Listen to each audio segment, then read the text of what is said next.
Hello மக்களே, hi. நான் எனக்கு என்ன செஞ்சுருக்கேன்னு பார்த்தீங்கன்னா, சிக்கு ஸ்கூலில் பொங்கல் செலிப்ரேஷனுக்காக ஒரு சின்ன கிராஃப்ட் ஐட்டம் செஞ்சுட்டு வர சொல்லிட்டாங்க. பொங்க பானை அதெல்லாம் செஞ்சு கொண்டு வாங்க அப்படின்னு சொல்லிட்டு, சரின்னு சொல்லிட்டு நானும் சிக்கும் உட்காந்து செய்ய ஆரம்பிச்சிட்டோம். 2 குட்டி பானை இருந்ததுனால அதுக்கு அழகாக பெயிண்ட் அடித்து அதுக்கு சின்ன டெக்கரேட்டிவ்ஸ் ஐட்டம் பண்ணோம். அதுக்கப்புறம் ஒரு அட்டையை வச்சு நம்ம அடுப்பு செஞ்சிடலாம்டா அப்படின்னு சொல்லிட்டு அடுப்பு செஞ்சுட்டு, அதுக்கப்புறம் அதை வந்து கவர் பண்ண அப்படியே கலர் பேப்பர்லாம் ஒட்டி முடிச்சாச்சு.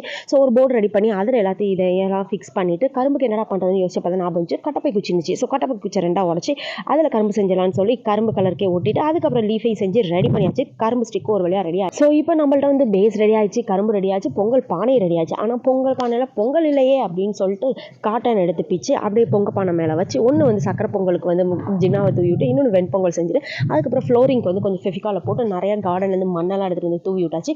ஸோ என்ன மிஸ்ஸிங்னா major missing sun. So sun செஞ்சிடலாம் அப்படின்னு சொல்லிட்டு அப்படியே வாட்டர் கலர் வச்சு மிக்ஸ் பண்ணி அழகாக சன் இதுக்கு பண்ணி செட்டப் கொடுத்து ஃபினிஷ் பண்ணியாச்சு. லாஸ்ட்டாக அடுப்பில் கொஞ்சம் விறகை வச்சு ஸ்கூலில் கொண்டு வந்து